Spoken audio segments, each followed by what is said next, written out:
پھٹپھٹیا پہ چڑھا کے دوپٹہ گلے میں لٹکا کے اڑتا ہے، فخر سے کہتا ہے کہ دیکھ لو، فوٹو دکھاتے ہوئے جا رہے ہیں۔ یہ تماشا اور زمین پر یہ بے حیائی تمہارے ایمان کے شان کے خلاف ہے۔ مسلمانوں، آج ہمارے حجاب پہ انگلی اٹھ رہی ہے، بیٹیوں کے دوپٹہ پہ لوگ نظر ڈالا رہے ہیں۔ آپ کہو کہ جس طرح نماز فرض ہے ویسے میری بیٹی اور بیوی کے لیے پردہ بھی فرض ہے۔ ان سے کہو کہ یہ دوپٹہ کپڑے کا ٹکڑا نہیں بلکہ فاطمہ کی شان اور میرے لیے ایمان کی پہچان ہے۔ ان سے کہو کہ ہم سب کچھ سے سمجھوتا کر سکتے لیکن اپنی بیٹیوں کے سر کے دوپٹے سے سمجھوتا نہیں کر سکتے۔ مروہ نام کی ایک بیٹی فرانس کی سرزمین پر اپنے پردے کے ساتھ دوپٹے کے ساتھ نکلی تو عیسائیوں نے اس پر طنز کیا۔ جب وہ نہ رکی تو جا کر عدالت میں مقدمہ کر دیا۔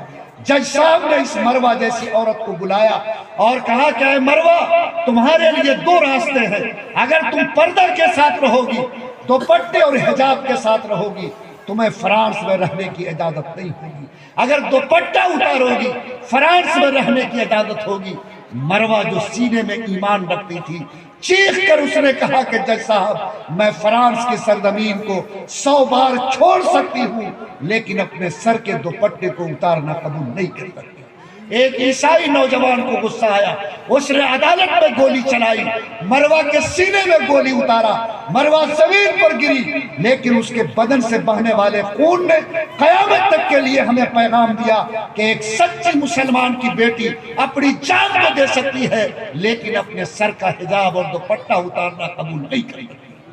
آج اگر یہی ذوق ہمارا ہے، طے کرو کہ میری بیٹی بازار جائے گی، گھر سے نکلے گی، ضرورت پڑی تو کھیت پر جائے گی، لیکن اس شان کے ساتھ جائے گی کہ دنیا دیکھ کر گواہی دے کہ یہ کسی مسلمان باپ کی بیٹی ہے، مسلمان بھائی کی بہن ہے، مسلمان شوہر کی بیوی ہے۔ بولو انشاءاللہ اتنا دوپٹہ دینے کی کوشش کرو گے کہ نہیں کرو گے؟ زبیدہ ہارون کی بیوی دنیا سے چلی، اتنی نیکی کرنے والی کہ اس نے انسانوں کے لیے نہریں جاری کی، لاکھوں روپے خدا کے راہ میں لٹایا، لیکن جنت کیوں ملی؟ کسی نے پوچھا کہ زبیدہ جنت میں ہو، کیا تم نے نہر کے بدلے جنت پائی، لاکھوں صدقے کے بدلے؟ کہا کہ نہیں، میں ایک دن برآمدے میں بیٹھی تھی، میرے سر کا آدھا حصہ کھلا تھا، مغرب کی اذان مسجد کے مینارے سے ہوئی، میری خیرت جاگی کہ خدا کا نام لیا جا رہا، میرے سر کے بال کھلے ہیں، میں نے اپنا دوپٹہ کھینچ لیا تاکہ اللہ کے نام کا ادب ہو سکے۔ خدا نے کہا کہ زبیدہ یہی ایک کام تو نے ایسا کیا جس کو میں جانتا ہوں اور تم جانتی ہو، آج اسی کے صدقے میں تیرے لیے جنت کا فیصلہ کیا۔ لوگوں بتاؤ کیا ہم مسلمان ہیں تو کیا پردہ کو ہم اپنے سماج میں لائیں گے کہ نہیں لائیں گے؟ پردہ اپنے بیٹی بہنوں کو دیں گے کہ نہیں دیں گے؟ اور غیرت مند بنو، اپنے سڑکوں پہ اپنے غیرت کو مت بیچو، دنیا کے اس روش میں اپنے آپ کے حجاب کا سودا مت کرو، طے کرو ہاتھ اٹھا کر انشاءاللہ ہم اپنے بیٹیوں کو بیویوں کو پردے کے ساتھ ضرور رکھیں گے۔ ذرا ہاتھ اٹھاؤ، ہاتھ اٹھانے میں بھی دقت ہوتی ہے کہ الحمدللہ۔ اور فرمایا کہ چوتھا کام ہے کہ ہر بیوی اپنے شوہر کی فرما برداری کرے۔ ارے بات سمجھتے ہیں کہ نہیں سمجھتے؟ ہر بیوی اپنے شوہر کی فرما برداری کرے۔ تو آج جو ہماری ماں بہنیں میری بات کو سن رہی ہیں، میں ان سے صاف کہتا ہوں کہ نبی نے فرمایا کہ اگر کسی عورت کا شوہر اس حال میں مرے کہ وہ اپنی بیوی سے ناراض ہو تو ایسی عورت کو جنت کی خوشبو بھی نصیب نہیں ہوگی، جنت کی خوشبو بھی نصیب نہیں ہوگی۔ میری پیاری ماں بہنوں، اگر تم میری آواز کو سن رہی ہو، نیت کرو انشاءاللہ کہ ہم زندگی میں اس طرح سے گزاریں گے کہ ہمارے شوہر کا دل نہیں ٹوٹے گا، ہم محبت سے اس دل کو آباد رکھیں گے، زندگی بھر انشاءاللہ اس کو راضی رکھیں گے، اور مریں گے تو ہم لوگ رضامندی کے ساتھ خدا کے یہاں پہنچیں گے۔ یہ اگر پیغام ان کو پہنچائیے تو کیا انشاءاللہ اس کے لیے دنیا ہی میں جنت کے دروازے کھلیں گے کہ نہیں کھلیں گے؟ ارے کھلیں گے کہ نہیں؟ تو آپ لوگ اپنی گھر کی بیویوں کو، عورتوں کو یہ سندیشہ دینے کی کوشش کیجیے۔ ایک صحابی ہیں جو دیکھنے میں بڑے شکل کے دوسرے قسم کے تھے، ان کی بیوی بڑی خوبصورت تھی۔ لوگوں کیا زندگی میں میاں بیوی کی نباہ کا راستہ ہوتا ہے۔ ایک دن چاندنی رات میں دونوں چاندنی رات میں باہر بیٹھے تھے، بیوی نے کہا اپنے شوہر سے کہ اللہ کا شکر ہے کہ ہم بھی جنتی ہیں، آپ بھی جنتی ہیں۔ شوہر نے پوچھا کہ یہ فیصلہ تم نے کیسے کیا؟ کہا کہ سنیے، آپ کو میری جیسی خوبصورت بیوی ملی ہے، آپ رات دن اللہ کا شکر کرتے ہیں، اور خدا نے نعمت پر شکر کرنے والے کے لیے جنت کا وعدہ کیا۔ مجھے آپ جیسا شوہر ملا اور میں صبر کے ساتھ جیتی ہوں، اور صبر کرنے والے کے لیے بھی اللہ نے جنت کا وعدہ کیا۔ میری ماں اور بہنوں، چاہے تمہیں جیسا شوہر خدا اپنے ہاتھ میں پکڑا دے، طے کرو کہ انشاءاللہ محبت کے ساتھ زندگی بھر نباہ کرو گے، محبت کے ساتھ اس کے ساتھ رہو گے، اور آخری دم تک اس کو راضی رکھنے کی کوشش کرو گے۔ بولو، جس میاں بیوی کی زندگی میں محبت ہوتی اس کے چولہے میں برکت آتی ہے، اس کا گھر جنت کا نمونہ بنتا۔ جہاں آپس کی محبت خراب ہوتی کبھی اس گھر میں سکون واپس نہیں آ سکتا۔ تو آپ جتنے لوگ بیٹھے ہیں بولیے انشاءاللہ اپنی بیوی بہنوں تک یہ پیغام پہنچائیں گے، اور آپ جب من ہوگا لاٹھی چلائیں گے۔ ارے بولیے نا ماشاءاللہ، یہ تو پردھان منتری ہے، جب چاہے جیسا ایکشن لے لے۔ خدا کی قسم نہیں، آپ کی ذمہ داری ہے کہ آپ اپنے گھر کے ماحول کو ٹھیک رکھنے کے لیے آپ بھی نرم رویہ اختیار کیجیے۔ بولو، کرنا چاہیے کہ نہیں کرنا چاہیے؟ اگر آپ نے گرم رویہ اختیار کیا تو کبھی بھی گھر کا ماحول ٹھیک نہیں ہو سکتا۔ صحابی رسول ہے، بیوی سے جھگڑا ہو گیا، بیوی تن کر بولی اور ذرا تڑپ کر بولی، کڑک کر بولی۔ صحابی نے کہا کہ اگر ہم الجھیں گے تو ہو سکتا ہے معاملہ بگڑ جائے۔ حضرت عمر خلیفہ ہے، جا کر ان سے شکایت کرتے ہیں، وہی اس کو ٹھیک کریں گے۔ گئے حضرت عمر کے دروازے پر تو سنا اندر سے کہ کچھ زور زور سے بولا جا رہا ہے۔ کان لگایا تو حضرت عمر کی بیوی کڑک کے بول رہی تھی، حضرت عمر چپی ساتھ کے سن رہے تھے۔ اس نے کہا کہ ہم تو جس بیماری کا علاج کرانے آئے اس بیماری میں خود ہی حضرت عمر مبتلا ہے۔ جب انہی کی بیوی کڑک کے بولتی ہے اور یہ اس کو ٹھیک نہیں کر سکے تو میری بیوی کو کیسے وہ ٹھیک کریں گے؟ پلٹے دروازے سے۔ حضرت عمر کو لگا کہ کوئی آ کے پلٹ رہا ہے، دروازہ کھولا، آواز دیا، کہا کیسے آنا ہوا؟ کہا جس کام سے آئے تھے وہ ہو گیا، ہم جا رہے ہیں۔ حضرت عمر نے پھر اس کو پلٹایا، کہا کہ بولو کون سے کام سے آئے تھے؟ اس نے بات کھولی، کہا کہ حضور آج بیوی میری کڑک کے بولی، بے تمیزی سے بولی، مجھے برا لگا، میں سوچا کہ خود الجھوں گا تو معاملہ بڑھ جائے گا، آپ سے کہوں گا تو آپ کڑک آدمی ہے اس کو ٹھیک کر دیں گے۔ لیکن جب میں آپ کی چوکھٹ کے پاس آیا تو دیکھا کہ جتنی زور سے میری بیوی بولی تھی اس سے زیادہ آپ کی بیوی برس رہی ہے اور آپ سن رہے ہیں، تو میں سمجھا کہ بھئی جب یہاں خود معاملہ بگڑا ہے تو ہماری اصلاح کیا ہو سکتی، اس لیے میں پلٹ کے جا رہا ہوں۔ حضرت عمر نے ان کو روکا، بٹھایا، کہا کہ سنو، ایک اللہ کی بندی کو خدا نے تیرے ہاتھ میں دیا ہے، یہ بیوی جب کوئی شخص کی ہو جائے تو اس کو کھانا پکا کر کھلانا مرد کی ذمہ داری ہے، کپڑا سلوا کے دینا مرد کی ذمہ داری ہے، صاف کر کے گھر دینا مرد کی ذمہ داری ہے، اور اگر بچہ پیدا ہو اور وہ عورت دودھ نہیں پلانا چاہے تو مزدوری دے کر دودھ پلانا مرد کی ذمہ داری ہے۔ کہا کہ بتاؤ تمہاری بیوی تمہارے گھر میں پوچھا لگا کر مہتر کا کام کرتی کہ نہیں کرتی؟ تمہارے لیے کھانا بنا کر باورچن کا کام کرتی کہ نہیں کرتی؟ تمہارے بچے اور تمہارے کپڑے صاف کر کے دھوبن کا کام کرتی کہ نہیں کرتی؟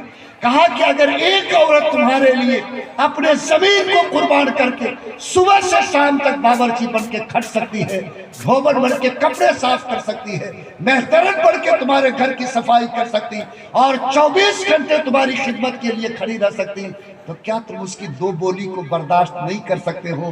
بولو یہ انصاف کے خلاف ہے یا نہیں ہے؟ حضرت عمر کی اس بول نے اس کے دل کو چھو لیا۔ اس نے کہا کہ اے خلیفۃ المسلمین، میں نے اس پہلو سے نہیں سوچا تھا، سچ مجھ پر بڑا حق تھا، میں تو چھوٹا ہوں، اس کے تو میرے اوپر بے شمار احسانات ہیں۔ مسلمانوں، ہندوستان کی بیویاں جتنی خدمت کرتی ہے دنیا میں کہیں اس کا ریکارڈ نہیں ہے۔ آج ان بیویوں کو اگر ہم سارا حق بتا دیں تو روز آپ لوگوں پر FIR ہوگا، لیکن وہ غنیمت ہے کہ وہ بیویاں اور بیٹیاں آپ کی محبت میں رات دن جیتی ہے، آپ کے قدموں میں رہتی ہے۔ آپ کی بھی ذمہ داری یہ ہے کہ محبت کا جواب محبت سے دو۔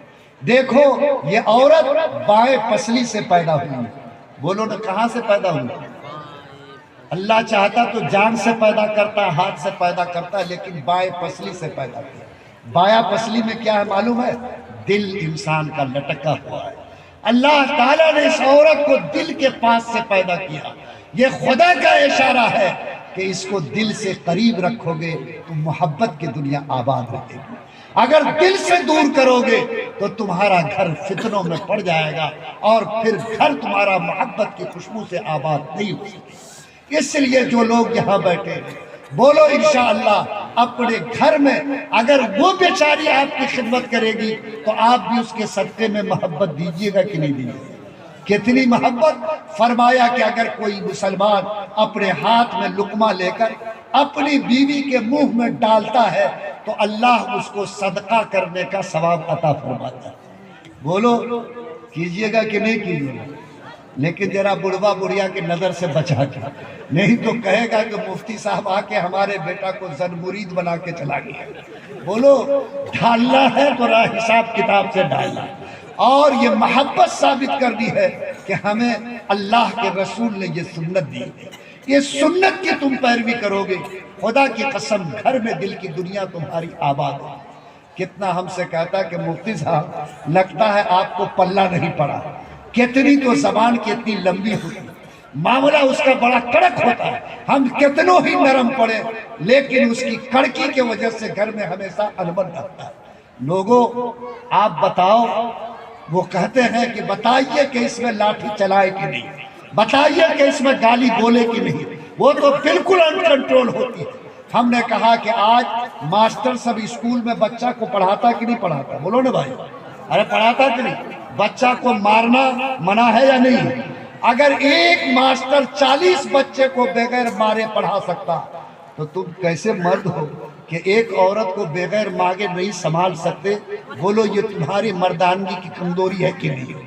جو انسان ہاتھی کو پکڑ سکتا ہے، شیر کو قبضہ کر سکتا ہے، یہ 2 پیر کی مخلوق کو قابو نہیں کر سکتا، بولو یہ تمہاری کمزوری کی پہچان ہے کہ نہیں؟ ہمت ہے تو عقل سے بھی اور طاقت سے بھی اس طرح سے کنٹرول کرو کہ اللہ کی یہ مخلوق تمہارے کنٹرول میں رہے اور گھر کا کھوٹا کسی وقت ہلنے نہ پائے۔ لوگ پوچھتے ہیں کہ کیسے کنٹرول کریں گے؟ سنو، اللہ تعالیٰ نے یہ دماغ کی طاقت دی ہے تو اس کو استعمال کرو اور اس حکیم کا نسخہ اپناؤ جو حکیم نے اپنے دماغ سے دیا کہ میاں بیوی میں تفرقہ ہو رہا، رات دن جھگڑا ہو رہا، مار پیٹ ہو رہی، بیوی کو معلوم ہوا کہ حضرت مولانا جمیل صاحب تعویذ دیتے ہیں تو ٹھیک نشانے پہ لگتا ہے۔ اب وہ بیچاری چلی گئی حضرت کے ہاں اور 1 درجن گالی اپنے شوہر کو دیا، کہا کہ میرا شوہر ایسا ہے ویسا ہے، 12 آنا پیسہ ہے، حضرت ایسی تعویذ دیجئے کہ میرے شوہر کا دماغ کنٹرول میں آ جائے۔ تو حضرت نے سمجھا کہ جو عورت میرے سامنے 1 درجن گالی دے سکتی ہے وہ اکیلے میں تو خاموش نہیں رہتی ہوگی۔ انہوں نے عقل سے ناپا اور کہا کہ تمہارے شوہر کا علاج تعویذ سے نہیں ہوگا، پانی کے بوتل سے ہوگا۔ بولا کہ حضور کیا؟ کہا کہ بسلری کا 1 بوتل پانی لاؤ۔ وہ لایا، حضرت نے اس میں دم کیا، کہا کہ 21 دن اس کو استعمال کرنا۔ کہا حضور کیسے استعمال کریں گے؟ کہا کہ جب تمہارا شوہر مارنے کی نیت کرتا ہوگا تو غصاتا ہوگا، گالی شروع کرتا ہوگا، جیسے ہی اس کا ٹیمپریچر بڑھے گالی بولنا شروع کرے تو تم پڑھا ہوا 1 چلو پانی منہ میں لینا، آدھا گھنٹہ نہ باہر پھینکنا نہ آدھا گھنٹہ اندر بولنا۔ کہا کہ حضرت یہ تو بڑا چھوٹا نسخہ ہے۔ کہا کہ ایک دم اسی پر تم عمل کرو۔ اب جب معاملہ گھر میں گرمایا، شوہر گالی شروع کیا، یہ جلدی سے پڑھا ہوا پانی منہ میں رکھا۔ بولو اب معاملہ 1 سائیڈ ہوا کہ نہیں ہوا؟ اب اکیلے کتنی گالی دے گا؟ جواب ملے تب نہ ٹیمپریچر بڑھے۔ 5-7 منٹ اکیلے غصہ ہو کے اس کا ٹیمپریچر ڈاؤن ہو گیا۔ دوسرے دن پھر گرمایا تو پھر بیچاری نے 1 چلو پانی منہ میں رکھ لیا۔ اب جواب مل ہی نہیں رہا کہ شوہر آگے بڑھے گا۔ وہ بیچارہ سوچا کہ اب لگتا ہے کہ یہ کچھ راستہ سمجھ گئی ہے۔ تیسرے دن پھر معاملہ گرم ہوا، پھر اس نے پڑھا ہوا پانی منہ میں لیا، پھر ادھر چپی سا دی۔